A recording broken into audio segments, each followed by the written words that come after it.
We are live. How is everybody tonight? Hi. Tonight I've got Simon, as always, and I've got Laurie from Laurie's MISHMOSH. And hopefully Laurie will tell us the origin of the MISHMOSH. I don't think her last name is MISHMOSH. If it is, I bet she got picked on like crazy in school. So Laurie has a Thursday night program. She does it every other Thursday, and it's pretty cool. It's a very interactive program. She'll put out on the odd weeks, again, every other Thursday she broadcasts, she'll put out a short backing track. And then you send her your, whatever you do, whatever the track is, all different genres of music. And then she plays all the, I think every one, right? Do you play every submission that you get? Yeah, thankfully I haven't gotten a ton. I think the most I got was like 15. But I tell everybody to keep it under 2 minutes, so I'm not playing an entire song. So that was the key to it. I do one backing track, and then you just hear everybody's interpretation of it, which is cool.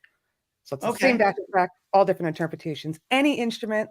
I had singers. I have people on piano. I've had a flutist once. I did the 12-string solo. Remember the jazz 12-string solo? You did, yes. Part out, but no big deal there. No, I'm kidding. It was awesome. So what I want to do is we're going to jump into things and figure out how everybody's been doing, what Simon's been up to in just a minute. I want to introduce Laurie by playing this cool video. So Laurie does a lot of covers. I think you do originals as well, right? No, and that's what we're going to talk about on today's show. I can't do originals because I don't know music theory. All right, so we're going to help Laurie write her first song here on air tonight. Yeah. But I'm going to play. So Laurie did one of my all-time favorite songs, which is Mr. Blue Sky by ELO. It's accompanied with a really cool video. So I had to cut a little bit of it because the service we use doesn't allow too large of a thing. So you know what I mean. Here we go. So we're going to watch a little bit of this great video and great song. And music theory, look how Laurie is reading music in real time. The last human being to actually read music.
Need to raise your volume, Mark. I can't hear you.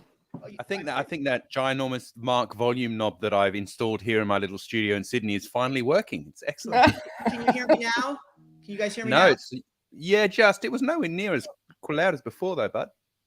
I wonder what happened. So I just lost everybody in the chat, by the way. Thank you for being here. While we're figuring out all right. So Simon, are you going to be responsible for the chat tonight? Because you're really good at that. Sure, because I'm really good at that. That's how I get my wife to do stuff. So let's start with our guest. Laurie, tell us a little bit about yourself, about your show, before we jump into the main topic tonight. First of all, I want to say there was a lot of leopard in that video clip.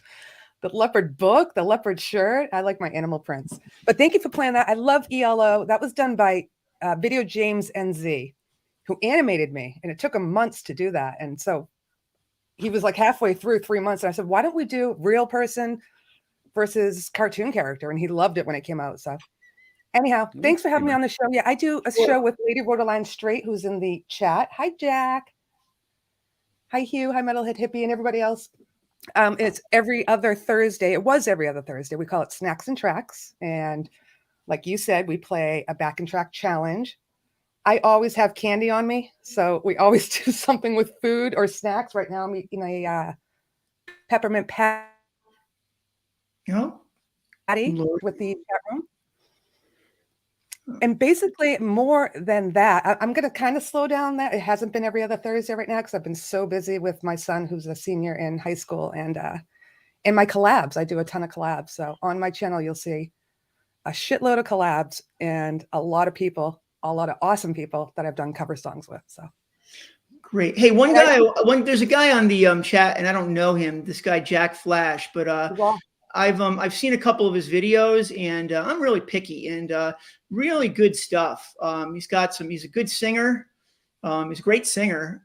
Really good quality, high level of songwriting. I would say, from good to very good, every song is, and he does some amazing, incredibly cool effects. He turned like he did in this video here. I don't know if he helped you with this one, but he's got a video where he's got everybody looks like a cartoon character. It looks just like them, but they're cartoon characters. Well, yeah. So you're getting Jack mixed up with the person who actually animated this for me, because Jack is always animated in all his videos. It's so cool. He's either a clay character or a cartoon character or a sock puppet. I was a sock puppet with him once, which was pretty funny.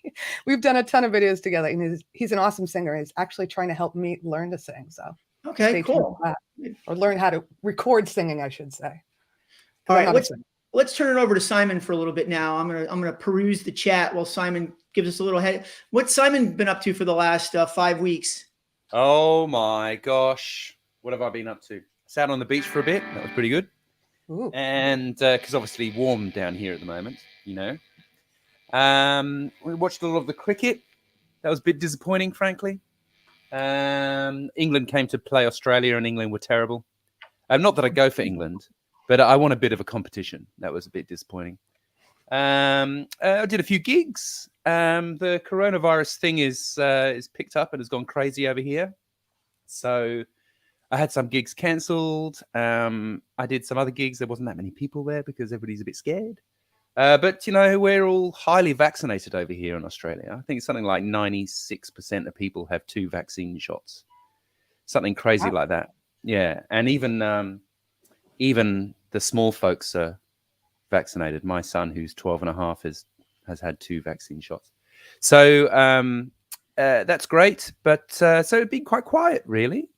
I learned a few tunes, and actually I haven't really listened that much to Houses of the Holy by Led Zeppelin before, because in my formative years, some big kid at school told me that the only ones you really needed to listen to were like Led Zeppelin 1 through 4, and then everything else you don't need to listen to, which is just wrong. What's happening?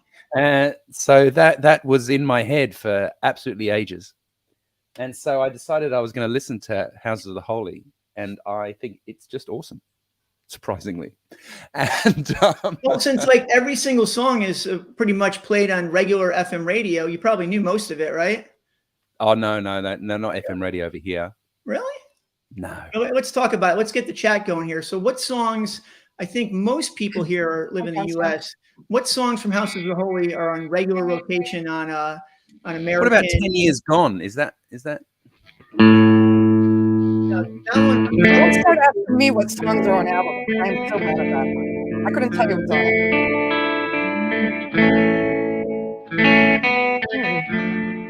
Yeah, Jack's right. Jamaica is definitely one that's played a lot. Over the Hills and Far Away. The Song Remains the Same. It's played a lot. What else is on that album that I'm not remembering? There's a couple others that are regular. Oh, the Crunge. I hear the Crunge on sometimes on I used to hear it in Connecticut when I lived up there a lot. Have you seen The Bridge? Where is that confounded bridge? Yeah, 10 Years Gone is my favorite as well. I've done a lot of Zeppelin videos. It's amazing how many Zeppelin songs use a 12 string. Some songs that you would have no idea. For instance, All of My Love, the song that Robert Plant wrote about his son who passed away, has, if you listen to it in the phones, in the right side, you hear there's an entire 12 string, acoustic 12 string part that Page plays on it. There's a lot of goodies in Zeppelin if you listen in headphones. He used to go in the studio and layer over and over. So, and he did that because he knew music theory. How's that for a segue? Oh, there you go. I love it. Hey, have you ever? And by the way, so music theory. I think the very beginning of music theory is whatever instrument you play, you need to learn where the notes are on the thing that you play. That can't be easier. Yeah, I think so. Okay. I think you need to know what notes there are. Mm-hmm. Like there's no cue. And that you need to know where all the notes are on the thing. Because until you know that, things are going to be a bit tricky. Right? Yeah, I mean, it's a common language too. I mean, I think what I'd like to do tonight, and we get some, if some crowd wants to weigh in on what they'd like to hear, or if there's something that they'd like to get out of this, as far as a lesson, I think that you need a baseline amount of music theory just to speak the language. I mean, if you're playing with anybody else, I mean, to communicate, you have to talk about notes, talk about chords. So those are the basics of music theory. The only exception that I would make, is I have a couple of people that I teach. I have one person that I teach who's 78 years old, and he just wants to learn a bunch of songs. It was like kind of a bucket list thing. So he doesn't have a whole lot of time, so there's really no reason for him to learn music theory. But even he has to learn a little bit, because when I explain stuff. So my first question is this: you said something, Simon, that triggered something. How many people out there that play guitar don't know where every note is on the fretboard? I'm astounded at how many good quality guitar players don't know all the notes on the fretboard. Does anybody want to? Oh, the Ocean, of course. The Ocean is a regular one too. So anybody out there want to talk about that? Can I ask a stupid question? That the guitar has the same notes as a keyboard, correct? Yeah. So all of Western How would you music, not know those? Yeah. all of Western music, and I always use the term Western music, meaning everything in the Western hemisphere since the early classical, pre-classical period, uses a 12-tone scale, and you have your A, B, C, D, E, F, G, and you have your A sharp and harmonically B flat. We can go through the notes later. We can do that in a minute, but some Eastern music, some Indian music, and some Chinese, Japanese music, they use instruments that actually play in smaller intervals, subtones and, quarter tones and things like that. So there's just a different system. And that's why, a lot of Indian music, I'll use that as an example, because that's really the only type of non-Western music I'm familiar with. It sounds drastically different. The other thing that we don't talk about a lot is, the second most important thing besides learning the notes is understanding the concept of tertiary harmony. All of our music is also based on this thing called, where we have triads. We build thing in thirds. And so my students ask why. So if you want to break it down to where it all starts, it all has to do with physics. It has to do with the wavelengths, overtones, and basically what sounds good and what doesn't sound good. So that's why they call it music theory. It's not the things that we use, the common language we speak, is not automatic. It's not universal. It's not without debate. I mean, there are people that debate, all different kinds of music theory, all different subjects in music theory on how you would interpret something. One of the interesting things is this. I'll give you an example of how music theory is kind of a movable thing. So rock and roll was invented, and a lot of rock and roll guitar over a blues. Let's say we're playing an A blues, so we're playing a A7, let's see, to a D7, to an E7. Okay, a lot of players will do minor pentatonic, A minor pentatonic over that But the truth is that A7 has a C sharp. The A chord has a C sharp in it. So if I hit a nice fat C when someone's playing that chord, it should rub, right? That's a half step interval there, a nasty interval. So it should rub. But we've listened to Angus Young and all of our favorite players break that rule so many times, it doesn't sound unnatural to us. It doesn't sound unnatural to play this, even though it does clash, has a lot of tension to it.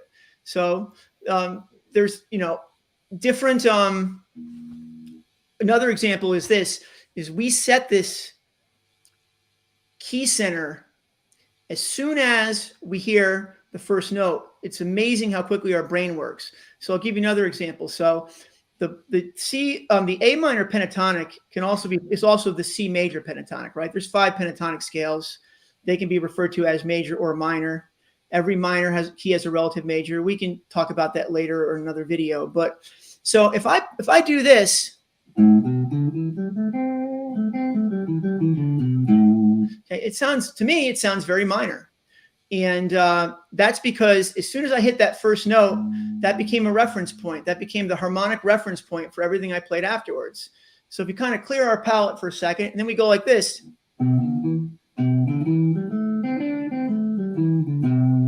That sounded very major to me. I played the exact same notes. I just started on a C. Played the exact same notes, but it sounded major.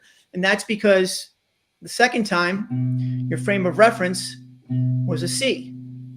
And the notes that followed were the notes in C major. So again, how many people in the chat are following this? Is everybody know? Because this is just, if I look like I don't know what you're saying, it's true. I don't. Because I just read notations. Is this interesting at all? I mean, if people... it is. I just have no idea what you're talking about. Can I interrupt? Yeah, go. Please interrupt. I'm apparently going nowhere fast, so interrupt. That's all right. So I reckon learn the notes is good. And then the very next thing is just to understand how chords and keys work. Mm-hmm. I think is the absolute basics. So the most common scale in all our music is a major scale, which everybody's heard 8 billion times,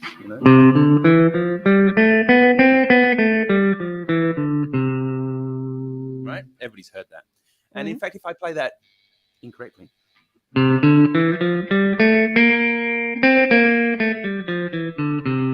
everybody knows that without even knowing that, because we've been hammered all our lives with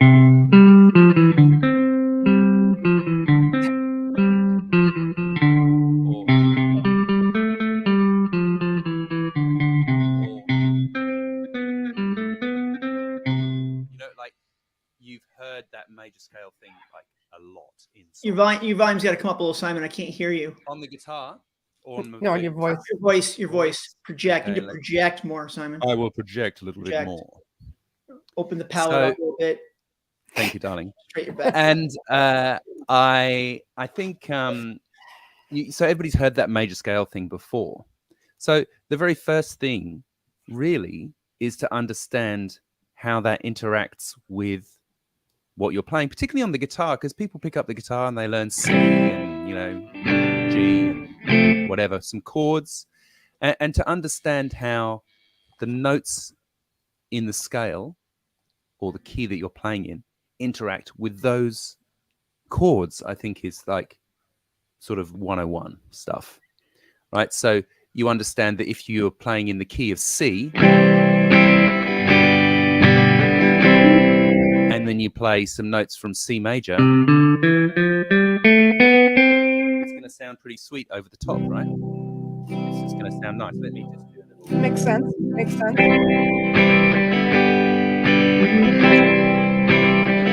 So like...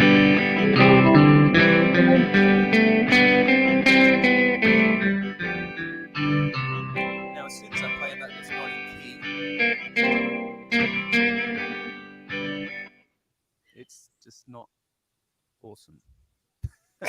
So It's not awesome. That's good. Yeah. I've heard a lot of not awesome songs in my life, actually. Yeah. So understanding that is wrong, right? And why it's wrong, I think, is the absolute fundamentals of it. Does that make sense? Sure. Without wanting to make things too complicated with relative majors and minors and all that sort of stuff. I think if you understand, okay, this song is in C, I've learned how to play a C major scale. Any of the notes I choose, pretty much, are going to sound great over the chords in the song. Right? Right. Sure. Makes sense? Got it. Yep. That's pretty easy. But when you jam with others, do they tell you play in this key? Correct. That's the only thing they have to say, and then you just jam whatever you hear. Okay. Yeah. See that? I mean, I get that. It's just very foreign for me. That is really a cool thing. Now, particularly on guitar. Now, on guitar, Mark mentioned a pentatonic scale before. Now, a pentatonic scale is actually in a major scale. There's 7 notes. You know, 1, 2, 3, 4, 5, 6. Right. That's why it's called an octave, because it's 8 notes away. Right. Mark was talking about a minor pentatonic scale. Now, you can play a pentatonic scale instead of a regular major scale. You're just missing out 2 of the notes, right? Sure. So if I go back to having the same thing, and I play a pentatonic scale,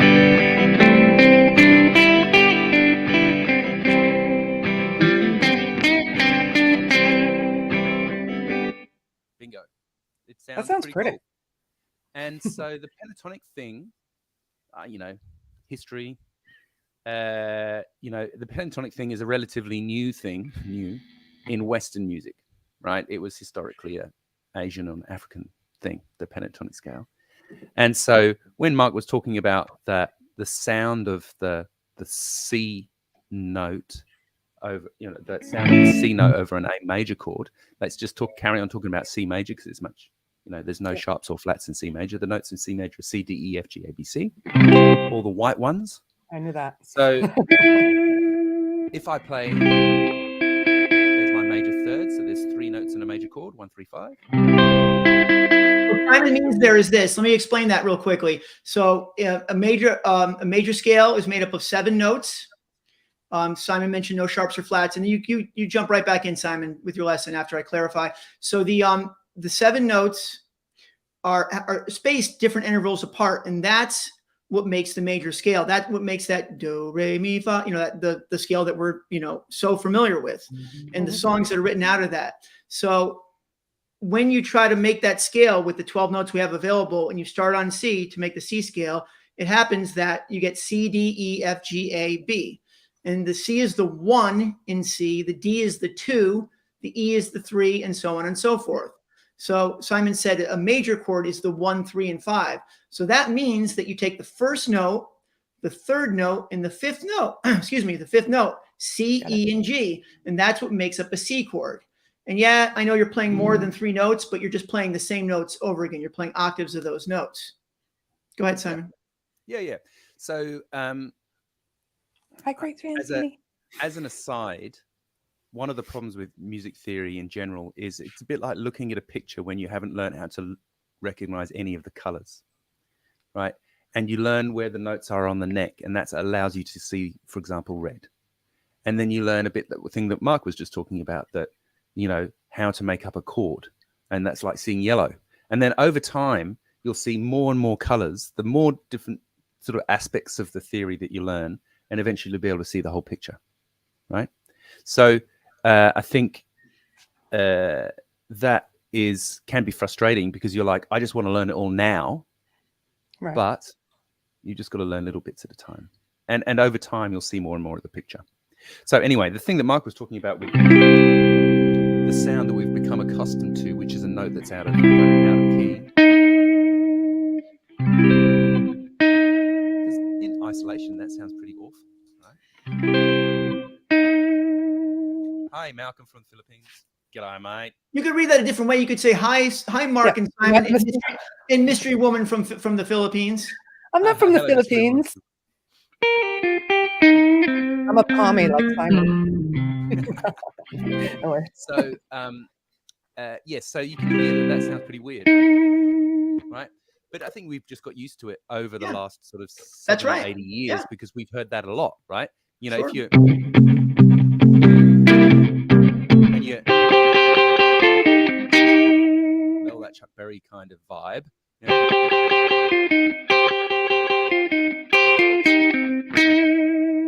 but then often they'll resolve into the chord, right? Can I ask a question of you both? No, If, dig 'em in. I don't mean to interrupt, but No, so go for how long do you think it would take a student to learn the basics of music theory and be able to play something on their own? So let me answer that real quickly. So if students come from all different walks of life, I teach mostly adults, and some of them come with specific demands. Most of them will allow me to develop the curriculum for them. I always introduce about 6 months worth of music theory. And what that gets them through is exactly what Simon said. It gets them through learning the scales, most of the scales we use, the chords in those scales, and the notes that make up the chords. And then occasionally, if students want to get deeper into it, then we start getting more into harmony. But just having those basics is really important. It's important if you want to write songs. I mean, nowadays, you know, we can just go to YouTube and we can get any song we want. But, you know, before YouTube, when you actually had to listen to a song and figure it out yourself, you know, having music theory was incredibly valuable, because if you knew the song was if songs are in certain keys, you know that other chords are most likely going to occur in those songs. So it just makes it so much easier. If a song starts with a C, we know we'll probably have an F and a G in that song, or an A minor in that song. The one thing I really hammer home is the importance of the major scale.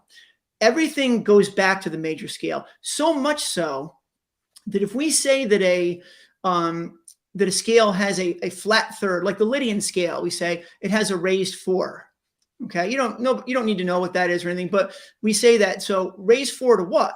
Right? You have to put that against something in order for it to be different.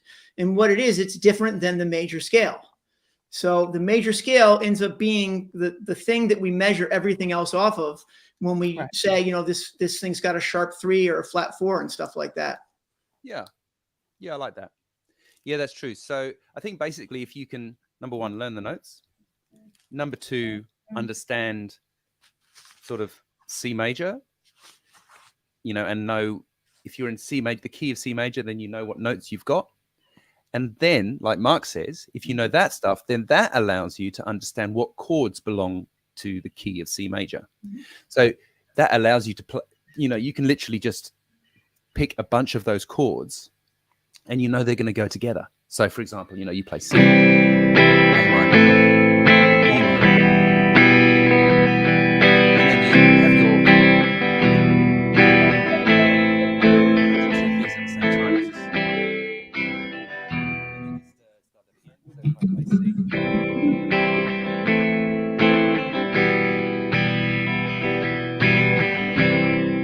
So that's my verse, right? And then I need a melody.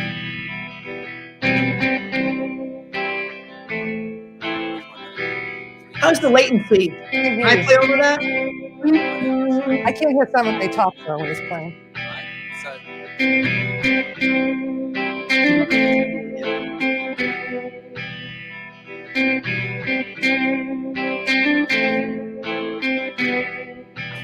Another savant.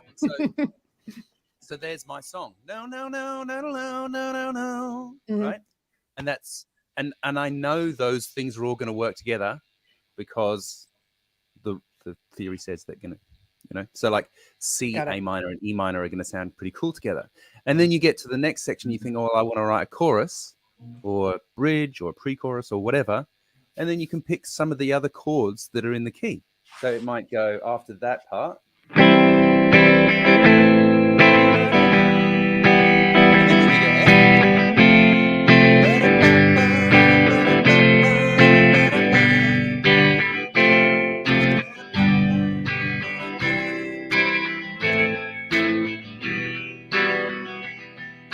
I just picked a bunch of extra chords that are in that key.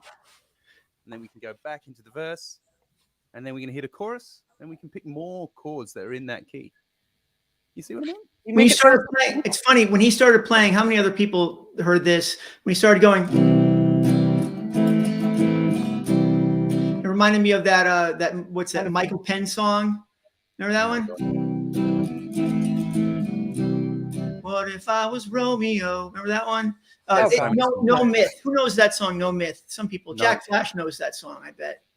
So yeah, so that kind of idea, right? So all I did there was I played chords that were in the key. I played notes that were in the key, and I was like, I started on a C because the first chord was a C, and it seemed to sound like a good idea, you know, like. And then I finished it on an E minor, and I know that one of those notes in E minor is a B. So that's going to sound pretty good together, right? So that is, I reckon, those three things. If you can learn those three things, that gives you so much. Like Mike was saying, that gives you a lot of scope to write your own tunes, and particularly that little diagram, that circle of fifths diagram. You've seen that before on music classrooms worldwide, right? And you see, you have the one with the chords written in it, you know, and it's sort of, so if you, and I don't have it here and I don't know how to put it up. Oh, can I, hang on, let me just 1 second. Actually, I just had to look one up the other day. I'm going to do a video on that because there's so much you can learn from the circle of fifths. There are literally, you could pull so many things. Let me see if I can, So my son is a musician. He's been applying to music schools, and they had one of the application processes that he had to fill out. He asked me for help, and I'm like, I don't know any of this. It was asking, you know, about diminished chords and all that. So I pulled up the circle of fifths, and I'm like, oh, I just realized for the first time that the inner notes show the minor and the outside shows. Because, like I said, I just strictly look at a note on the piece of paper and I read it. So, Laurie, you make a great point. You said your son wants to go to music school, so that's another thing too. Learning music theory. I mean, if you want to go to music school, you need music theory. And I'll tell you, you say, well, I'm already 30 years old or whatever. Well, you know, I finished all my education. I did my undergrad and my graduate work at the University of Connecticut. And then when I was 30, I went to Berkeley. I mean, I just wanted to, I only did a semester as a non-degree student. So nothing crazy. In Boston? In Boston, yeah. I did a summer and a fall semester there. I lived over by it was at the Christian Scientists that have that big block over there of my son just got accepted to Berkeley. $20 billion. Oh, wow. He might be going there in the fall. Yeah. Pretty excited. But yeah, no, he's a drummer, so I don't know how much music theory he knows. In fact, he didn't know anything in the packet like I didn't know. He knew more than me, actually, but what do you call a guy that hangs out with musicians? Oh, is this a joke? A drummer. The drummer. So stop that. That's so mean. Hey, I've just tried to share something. I've just tried to share something with you. Does that work? Can you see that? He has to allow it. Mark has to allow it. Yeah. Here we go. The circle of fifths. Here we go. Simon, nice job. Ooh, oh, mate, I am killing it. Look at that. So colorful and everything. Can you see the color here? I can. Beautiful. So, for example, this is an awesome ready reckoner, right? So if you're in the key of C, you can see I've got my mouse over the C here. Can you see that? Mm-hmm. Right. So the key of C, you just need the chords for C major. These three guys, C, F, and G, and then D minor, A minor, E minor. That's your chords in that key, right? If you wanted to play in the key of E flat major, your chords are A flat, E flat, B flat, G minor, C minor, F minor. Right? If you want to play the key of E major, here's your E major, and you just basically pick those 6. How cool is that? Wow. It just shows you right there. I know. It's right there. So, what do you call a drummer who broke up with his girlfriend? Mark? Or are you asking Mark? What do you call a drummer who broke up with his girlfriend? Homeless? Homeless. Oh. Homeless? I don't know. That's mean. Broke. Yeah, they say that. So let me see what the answer is. Anyone? Simon. Yes. Simon could have that kind of thing is awesome. If you know more theory, you can even get far more involved into it. If you go across diagonally, the substitution chords are there. I mean, you can really dig deep. I'll just say one more thing because a lot of people have trouble saying, well, what do you mean certain chords go with certain keys? So this is an easy way to understand it. So we talked about the key of C has no sharps or flats. All the white keys on the piano, you know, it's C, D, E, F, G, A, and B. So if you want to make chords of the key, they're called diatonic chords. You can only use the notes in that key to make those chords. Right. So for instance, if we say that a major chord is made up of the first, the third, and the fifth note, so a C major is C, E, and G. Do we have a C and E and G in the key of C? Yes, we do. So that's a major chord. The next is the D. So D major is D, F sharp, and A. Do we have a D, F sharp, and A in the key of C? No, we don't have an F sharp. We have to flat that F sharp to F. Flatting the third makes a minor chord. And you can just memorize the pattern. You don't have to figure these out one by one. But it's always the same pattern. The 1 chord is always major. The 2 and 3 are minor. The 4 and 5 are major. The 6 is minor. And then the 7, some people do this and they don't go to the 7 because they're diminished. Like it's some sort of like really fancy thing. All diminished is not only do you flat the third, but you flat the 5th too. If you remember the B chord on the piano, it's the only one that you got to play 2 black keys. It's got 2 sharps. So in order to play all white keys and play a B chord, you've got to flat the D sharp to a D and the F sharp to an F. But if you think about it that way, you just play chords that are using the notes. You can only build chords. And then we said tertiary harmony. We keep stacking thirds, right? That's why after regular chords, regular, major, minor, the next chord we always learn is the 7th, because that's the next third, right? We stack. We go to the 1, then the 3, then the 5, then the 7. So if we want to build 7th chords, if we want to play 4 notes, we still can only use those 7 notes in that. So it would be a C major 7 chord, and then a D minor 7, and then an E minor 7. And here's what gets interesting. The F is a major 7, but the G is a dominant 7. So, and again, you don't have to know all that stuff. Just know that I'm forming these chords. If I want to form a G chord, some kind of G chord in the key of C, I can only use the notes in the key of C. We're going to take a second here. I think you guys will enjoy this. This is a little comic relief. So I'm going to be doing, I got my double neck finally. I got my EDS 1275 Jimmy Page special. I didn't get the Gibson. I got the knockoff Harley Benton. It's really nice though. But anyway, so I was doing an unboxing video and I had a little bit of trouble. I thought all was good, but then this happened. I'll show you. You guys might enjoy this. Now I only get one chance at this, so hopefully I don't screw it up too badly. Let's see what we got here. I don't even know where to start. I should have probably done some recon, but you know what? I'm just going to cut the thing wherever I can. This is not even a regular top. Oh! So you can tell this was not planned. It gets better too. Like I get a hernia picking the box back up. Beautiful. One cool thing though that I found. Listen, look at this. Inside the little thing you get in the case, inside the case for this, look what came with it. You actually they gave you a coupon. Look at that, 50% off custom dragon pants. So you better wear those next show. I will. Yeah, I look forward to those dragon pants.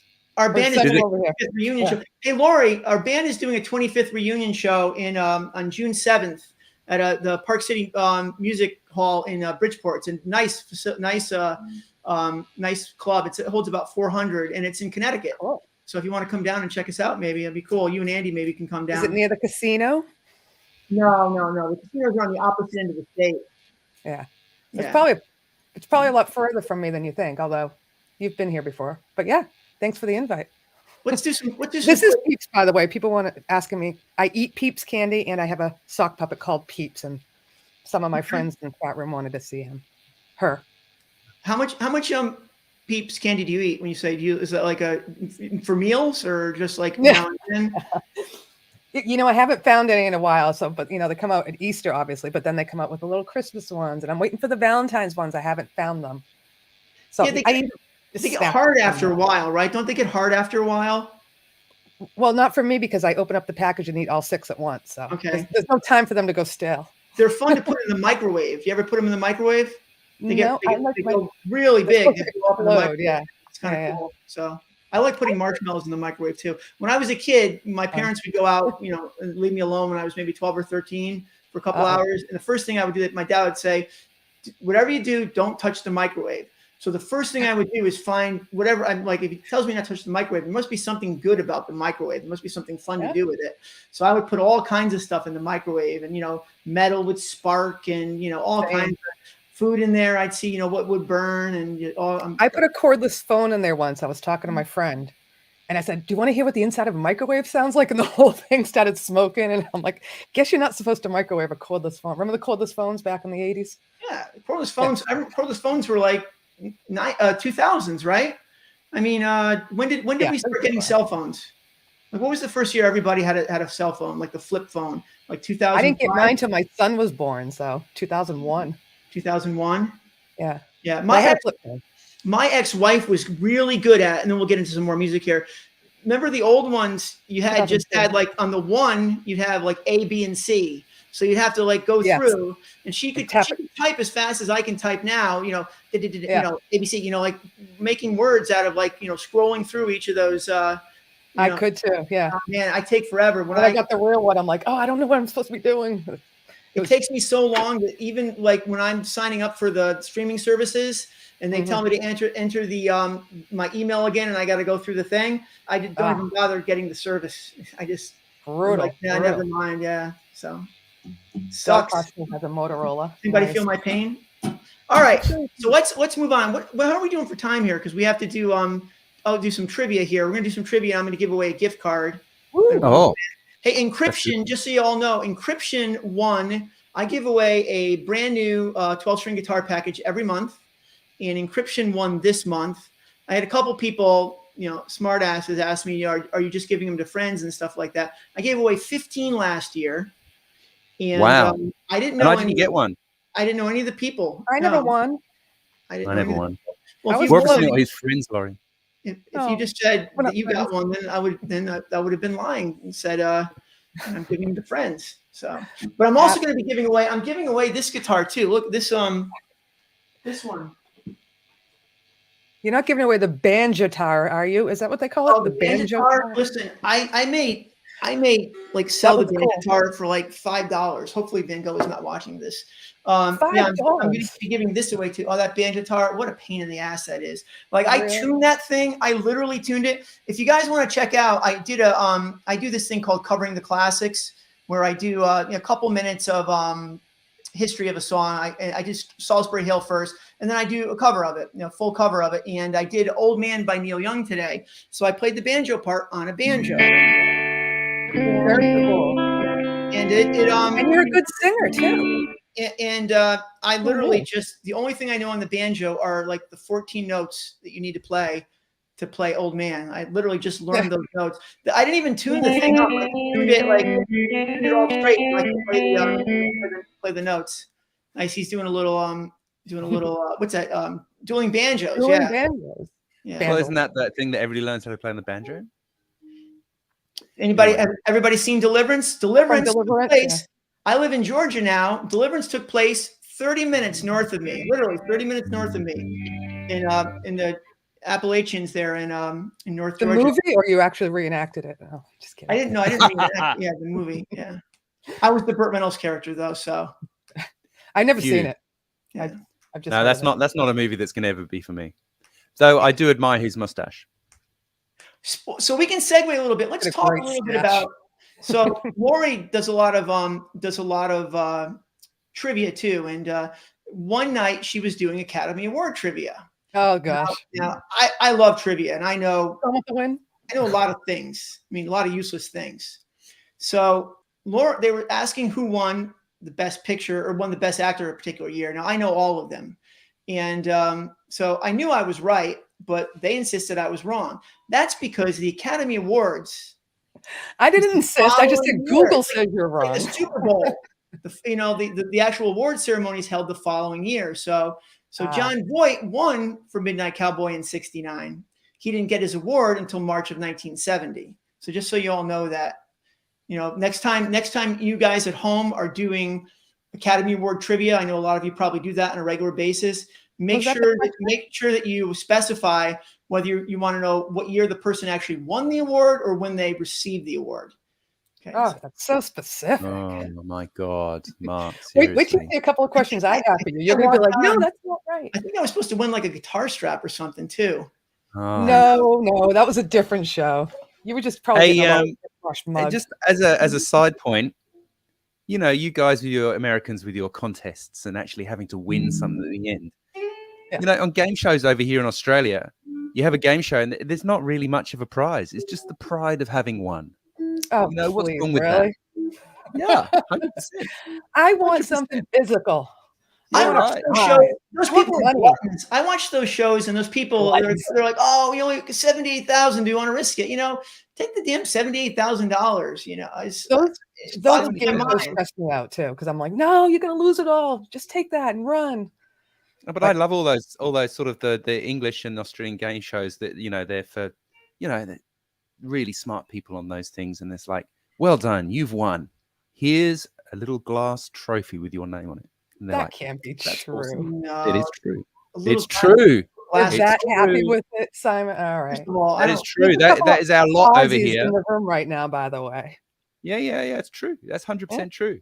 Okay. I mean, some of them are like you get like $50,000 or whatever, but you know, Yeah, who wants that?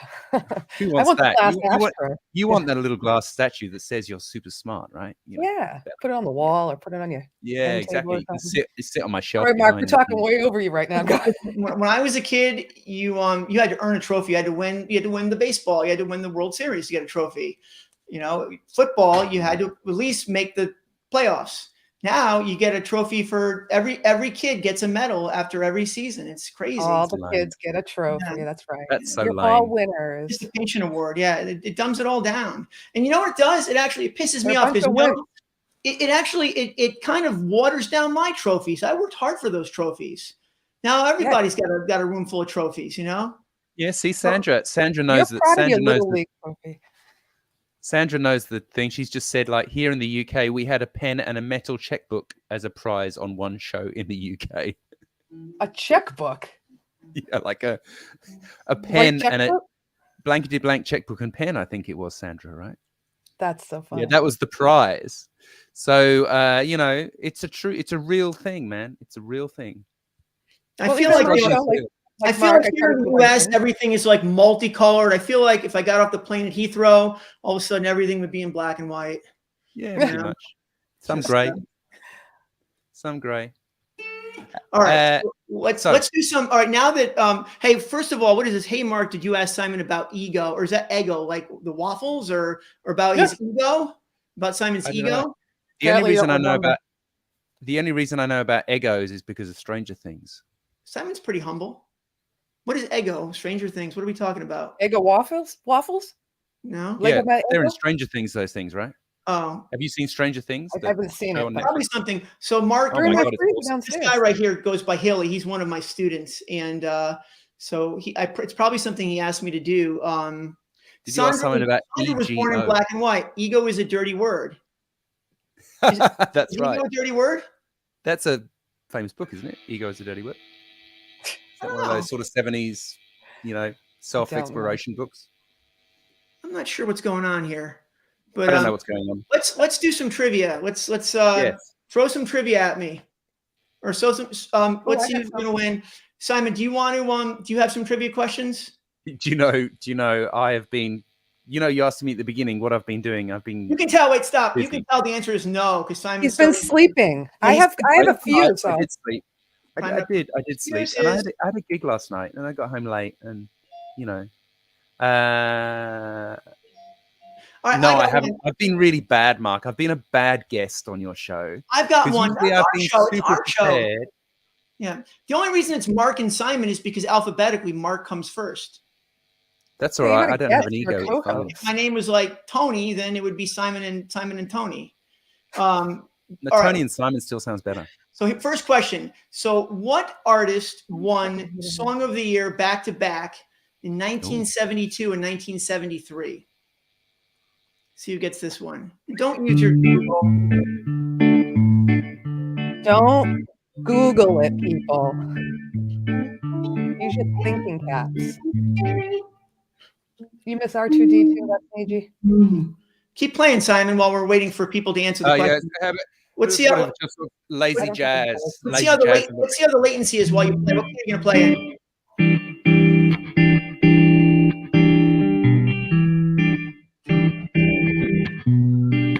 We've got Paul Simon, Burt Bacharach, Elton John, America, Bread, Jim Croce, Barry Manilow.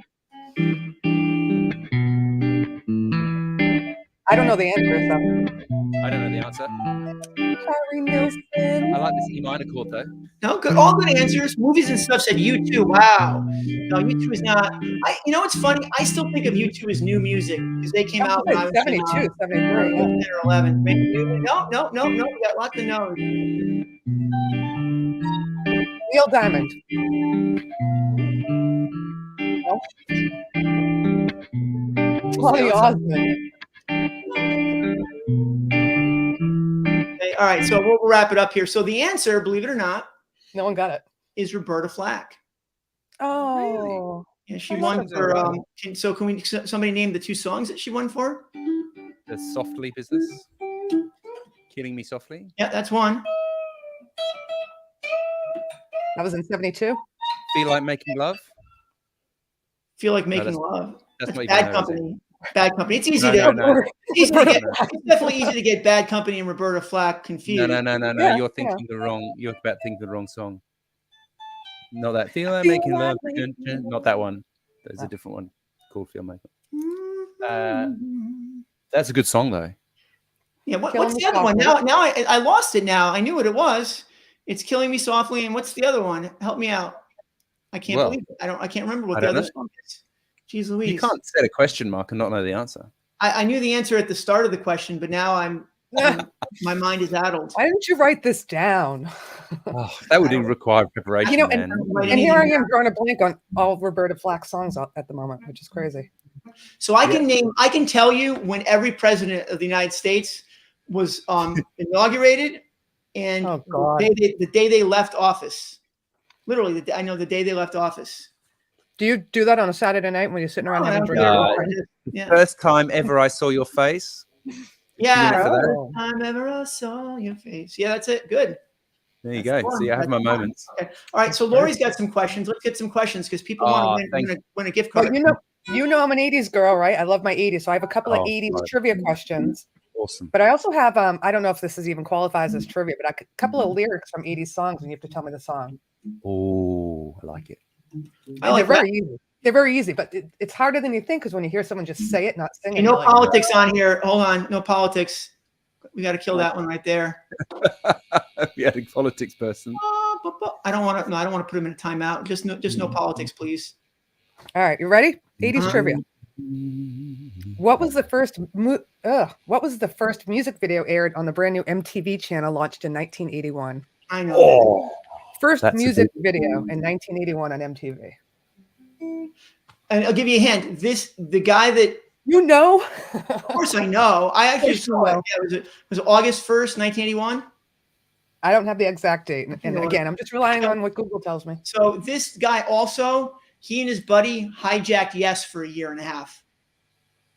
If that helps anybody. Yep. Jack Flash. Oh, Dennis Ratliff got that one. Really? Yep. Video Killed the Radio Star. The radio star. Everybody remember when Trevor Horn and Jeff Downs hijacked Yes for a year? Yeah, right. One great song, though.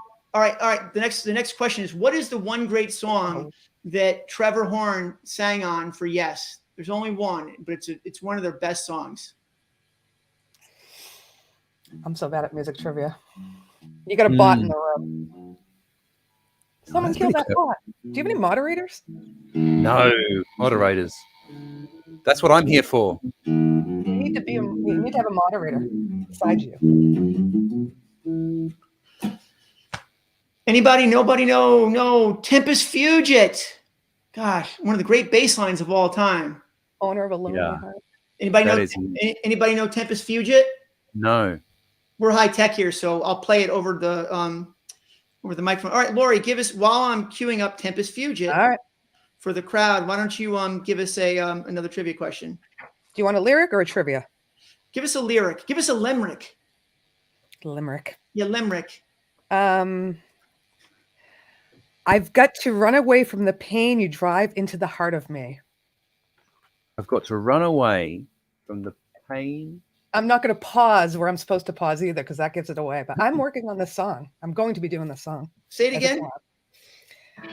I've got to run away from the pain you drive into the heart of me. I've got to run away. I don't know. I don't know because I've got Tempest Fugitive playing in the background. Listen to this. We got this cool keyboard riff. Listen to this. You guys hear it? Yep. They're gonna block this video, aren't they? If I keep talking over it, maybe they won't. Yeah, I can't hear it really. This bass line. Listen to this. We got winners. Who called one?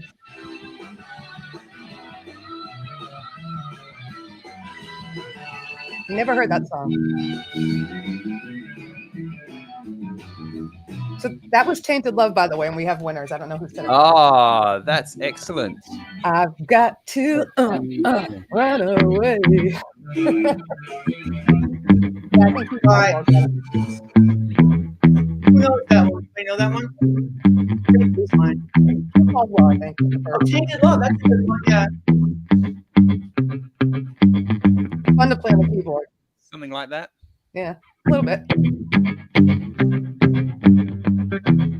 I feel I've got to get away. That always reminds me of, I always think of that in the category as like the song Always Something There to Remind Me. Remember that one? Yep. Always something there to remind me. That's a good one. Hey, so I reckon that that Tainted Love, this is probably a whole nother idea for a show.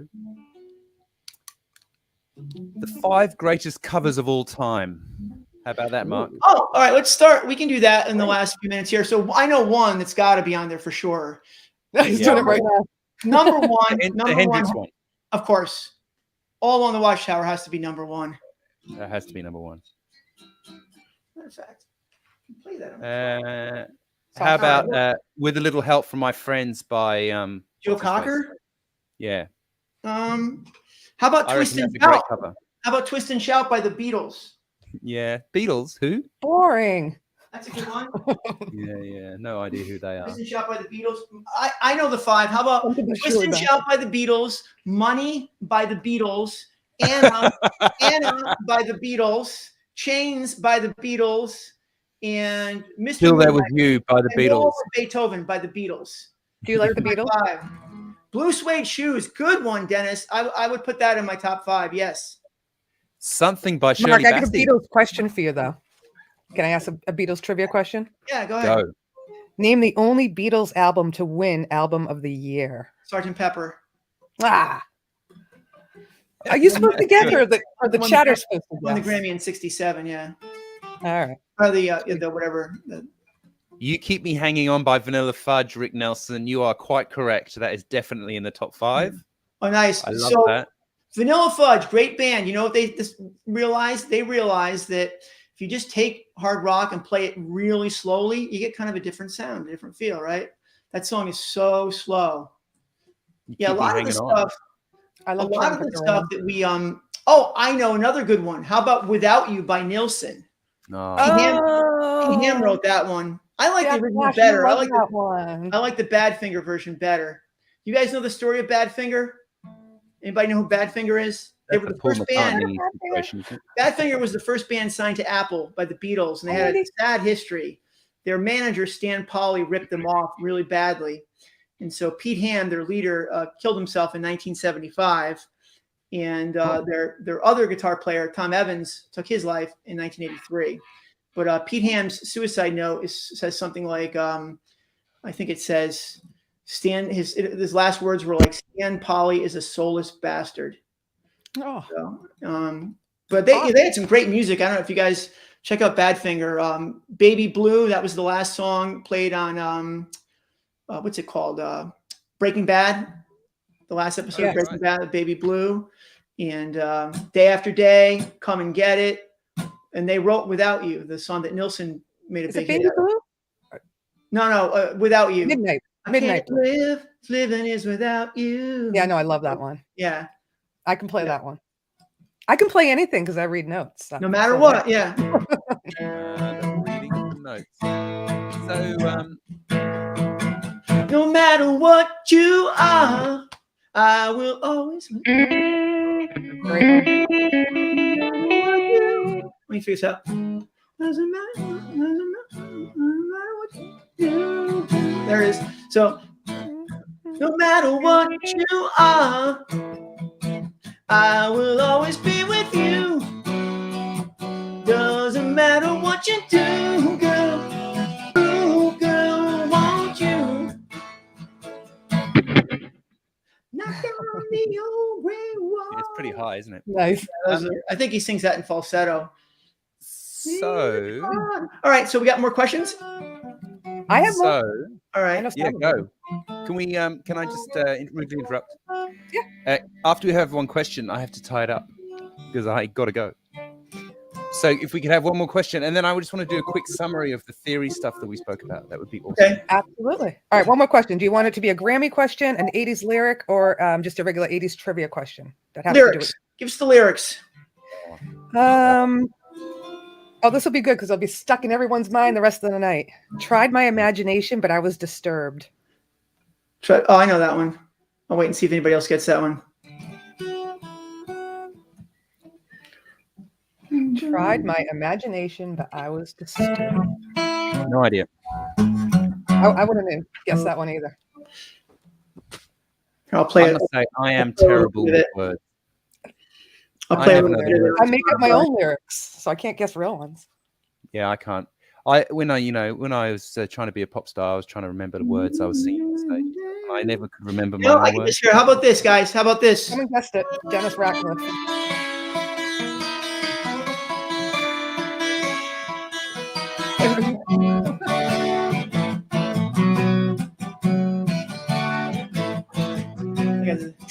Jenny, Jenny, who can I turn to? Ah,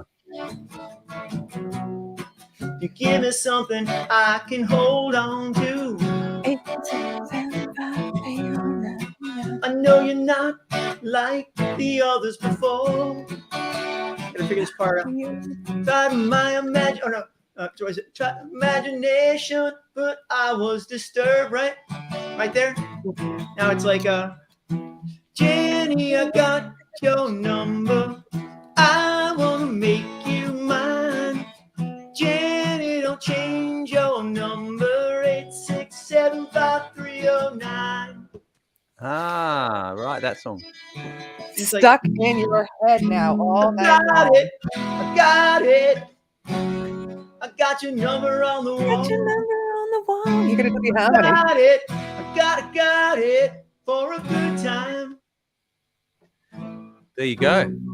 Is it Tommy Two-Tone or Tommy Two Times from Goodfellas?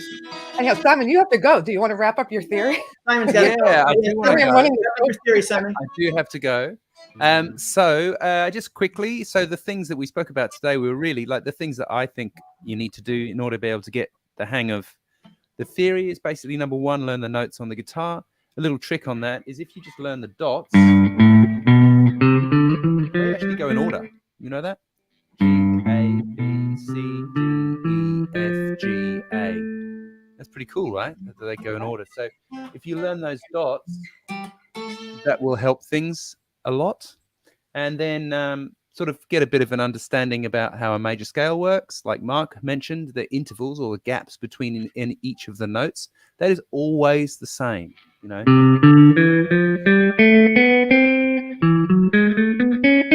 Tone, tone, semitone, tone, tone, tone, semitone. Always the same.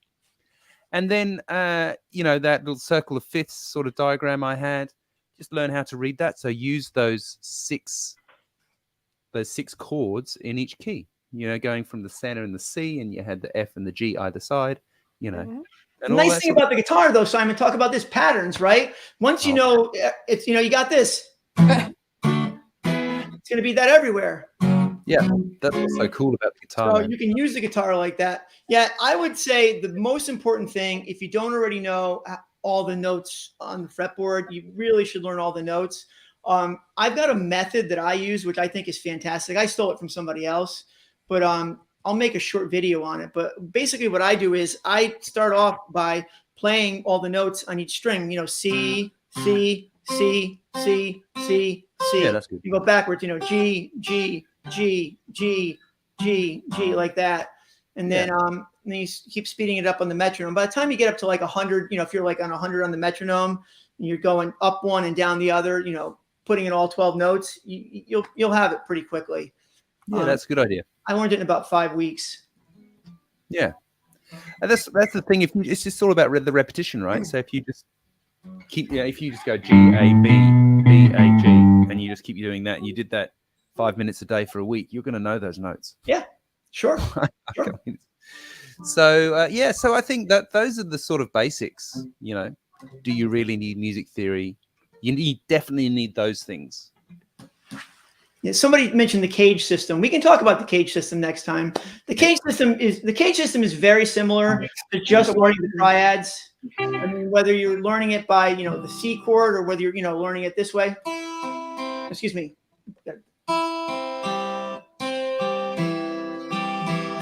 Learning the triads. Learning the C everywhere on the guitar. Like that, learning all your triads, or you can do it by moving your chord, your open chords around, move your C chord and find it everywhere. That's what the cage system is. It's another way of doing it. It works for a lot of people. If you're more into spatial, if you like spatial things better, then and I don't mean spatial like spaced out, spatial. Spatially. Hey, I have a good idea for. I'll just do the video anyway. I'll tell you guys later. All right. Yeah. Okay, well, what nice the heck? to see you all, my friends. Good to see you, Simon. Yeah, I hope everybody had a good time. It's a little more low key today, but we're just kind of getting back in the swing. Laurie, thank you so much, and everybody, check out Laurie's show. It's really, I know a lot of people on here are regulars of Laurie's show, but it's a lot of fun. She has guests a lot, and the cool thing is, like I said, is you. On the off weeks, she gives you a little backing track and you make a short video of yourself jamming to it. And there's people of all different calibers. I mean, there are guys that are not a competition. There's no novice versus expert, just for fun. And I'll let you all know when I'm not doing it, so you're not embarrassed. I don't even join my own backing track challenges. I just play them, but I could get up and do a little. Well, I can't because I don't really know music there. I'll leave it on this. You know what sucks? My third most popular video, the first one that broke for me was this 12-string video. And I literally never thought anybody was going to watch it. And my wife says, what's with the creepy stare between all the songs? I'm like, don't worry, nobody's going to see it anyway. And I think I play Closer to the Heart like this. And everybody's like, oh man, that's good. Yeah. You got a lot of subs somehow, Mark. It's got 350,000 views, so I don't want to get stupid to get rid of it, right? What?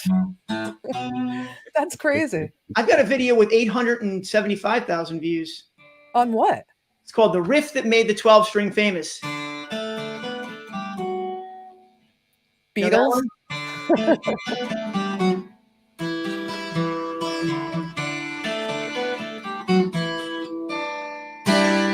That one? Mr. Cameron, I played it half-heartedly. I'll play her.